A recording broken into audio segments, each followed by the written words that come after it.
Hello दोस्तों, स्वागत करता हूँ मैं अपने YouTube channel M study centre पर। आज हम लोग पढ़ेंगे फ्रूट के बारे में यानी फल के बारे में। देखिए, फ्रूट यानी फल का निर्माण अंडाशय में होता है। इसका मतलब कि फल जो बनता है उसका निर्माण जो होता है वो फ्लावर पहले की वीडियो में हमने पढ़ा दिया था।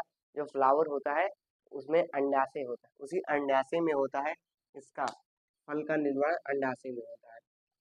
देखिए, फ्लावर वाली वीडियो का लिंक डिस्क्रिप्शन बॉक्स में मिल जाएगा, आप लोग वहां पर जाके देख सकते हैं। अब देखिए, जल का कार्य क्या, फल का कार्य बीज का रक्षा करना होता है।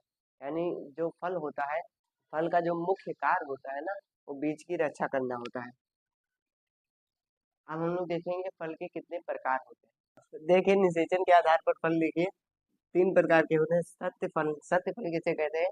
यानी कि सत्य फल वो होते हैं जिनका निर्माण अंडाशय में हो। देखिए, जिनका सत्य फल वो होते हैं जिनका निषेचन अंडाशय में होता है, अंडाशय में होता है। अब और जो होता है असत्य फल होता है, जिनका सत्य फल वो होते हैं जिनका निर्माण अंडाशय में ना होकर पुष्पासन पे होंगे, असत्य फल। अनिषेच फल क्या होता है? जो उल्टा हो, यानी जो फल यानी कि जो फल उल्टा होता हो, जैसे केला।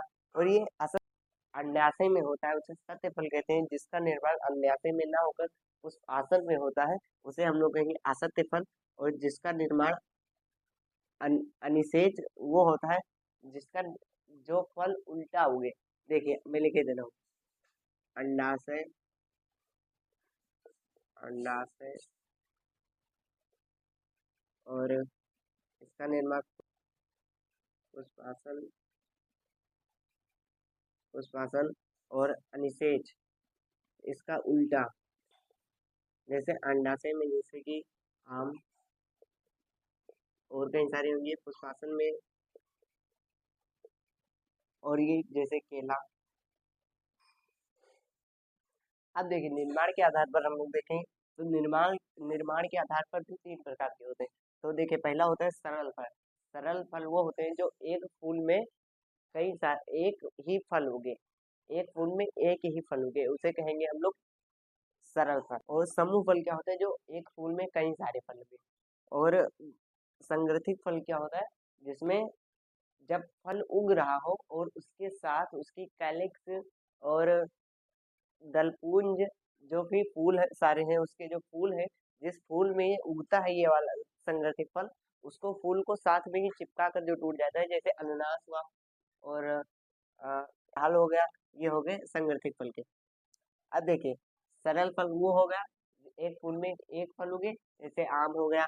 और समूह फल जैसे जैसे कि स्ट्रॉबेरी हो गई। और संगठित फल वो हो गया जैसे कि अनानास हो गया और कटहल हो गया।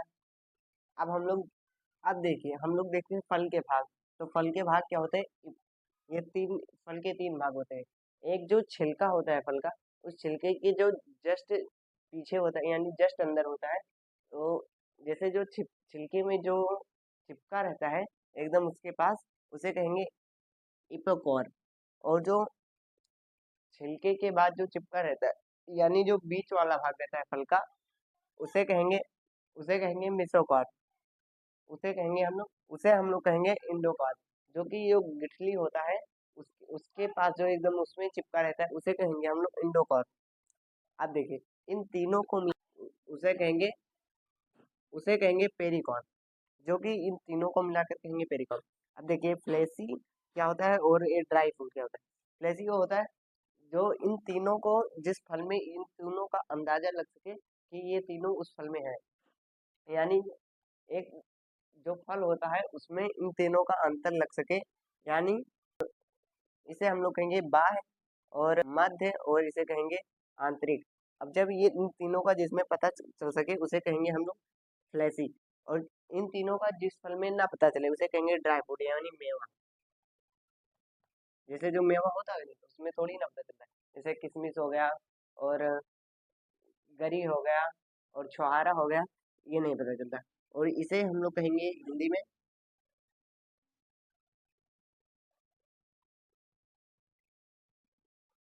इसे कहेंगे हम लोग मानसक। अब देखिए, फ्रूट का अध्ययन क्या कहलाता है? पोमोलॉजी कहलाता है। पोमोलॉजी कहलाता है। फल का आई होप दोस्तों आप लोगों को फ्रूट समझ में आ गया होगा। अगले वीडियो में मिलेंगे अगले टॉपिक पर, तब तक के लिए धन्यवाद।